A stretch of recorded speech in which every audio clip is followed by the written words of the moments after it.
SSC নতুন বিজ্ঞপ্তির ওপর স্থগিতাদেশ দিল হাইকোর্ট এবং এদিকে পড়ুয়াদের কলেজে ভর্তি হওয়ার সময় আর তার সাথে চাকরি প্রার্থীদের পরীক্ষা কি হবে, এদের ভবিষ্যৎ কি মনে হচ্ছে আপনার? মানে কোর্ট যেটা করেছে সেটা একেবারে বৈধ, ঠিকভাবেই করেছে। কারণ ওরা তো অযোগ্য, সুপ্রিম কোর্টের রায়ে ওরা একেবারে পুরো টেন্টেড। তাহলে তাদেরকে 12% সুদে টাকা না নিয়ে তাদেরকে আমরা আরও, রাজ্য সরকার উদ্যোগ নিয়েছে 20,000 25,000 টাকা করে দেবে।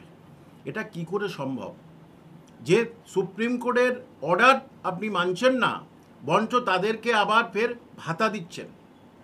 অ্যাকচুয়ালি এটার পিছনে সবচেয়ে বড় কারণ এই ভাতা দিয়ে ওদের মুখগুলো বন্ধ করে রাখা, যাতে ওরা যাদেরকে টাকা দিয়েছে, মানে তৃণমূলের প্রায় টপ লিডারের নাম বার হয়ে আসবে, আর সেই জন্যেই রাজ্য সরকার মুখ বন্ধ করার জন্য ওদের ওই ভাতাটা মানে দেওয়ার চেষ্টা করেছিল। কিন্তু আজকের মাননীয় বিচারপতি একেবারে উপযুক্ত শিক্ষা দিয়ে ছেড়ে দিয়েছে। দেখুন, আমার টাকা, আপনার টাকা, জনগণের টাকা নিয়ে আপনি কেন দান ধ্যান করবেন? কেন তাদেরকে? এবং তারা অযোগ্য। যদি ওদের করে, তাহলে এই অযোগ্যদের জন্যে এসএলএসটি 2016-তে যারা বঞ্চিত হয়ে আছে, যারা এখন বেকার হয়ে আছে, তাহলে তাদেরও দিতে হবে। অর্থাৎ এসএলএসটি 2016-তে যতগুলো গ্রুপ সিডি আছে সবাইকে তাহলে দিতে হবে। তারা তো কোনো অপরাধ করেনি, তারা একেবারে যোগ্য ছিল এবং তাদেরকে এই অযোগ্যদের প্রবেশ করানোর জন্য সেই যোগ্যগুলোকে বঞ্চিত হয়েছে। তাহলে তারা কি দোষ করেছে? এবং দেখুন, যে আমাদের যে এমএলএরা, তৃণমূলের এমএলএরা তো এখন ডবল টাকা পায়, তাহলে সেই টাকা থেকেই তো ওদেরকে দান ধ্যান করতে পারে।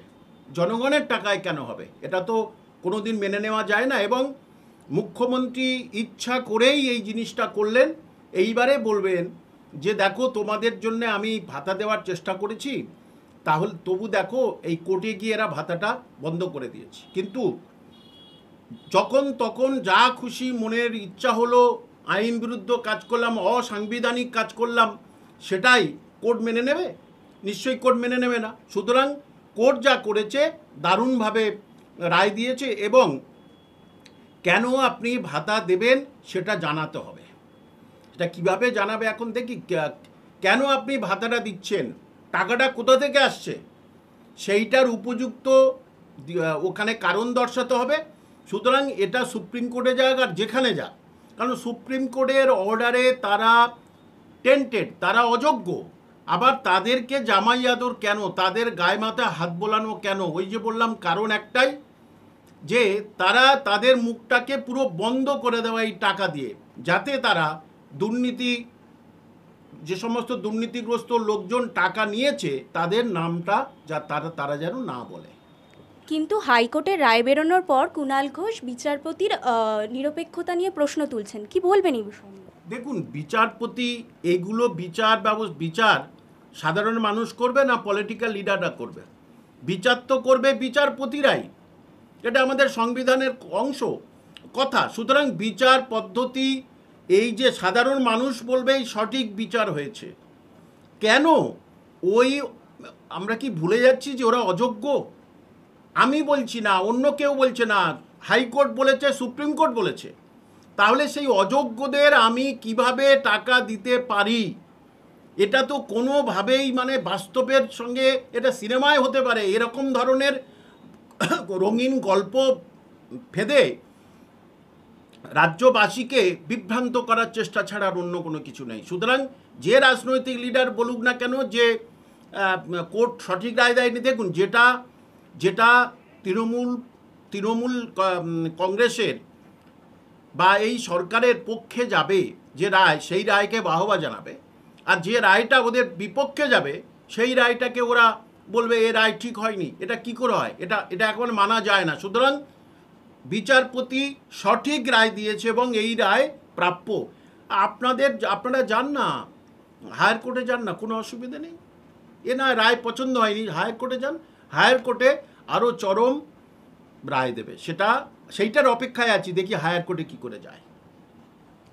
এই যে ওবিসি নিয়ে যে ঘটনাগুলো ঘটছে, এই নিয়ে বহু মন্তব্য সামনে আসছে। সেখান থেকে বিজেপিরা বলছে হিন্দুদের বঞ্চিত করা হচ্ছে, কিন্তু সত্যিই কি হিন্দুরা বঞ্চিত হচ্ছে, নাকি মুসলিমরা, যাদের উপর নির্ভর করে সরকারটা টিকে আছে বলে মনে হয়, মুসলিমরাই বেশি বঞ্চিত হচ্ছে? কি বলবেন এই বিষয় নিয়ে? দেখুন, এটা ওবিসি নিয়ে যাদের সম্যক জ্ঞান নেই বা ওবিসি নিয়ে যারা ভালোভাবে পড়াশোনা করছেন না, তারাই কিন্তু বলছেন যে এখানে সংখ্যালঘুরা বেশি পাচ্ছে, হিন্দুরা বঞ্চিত হচ্ছে।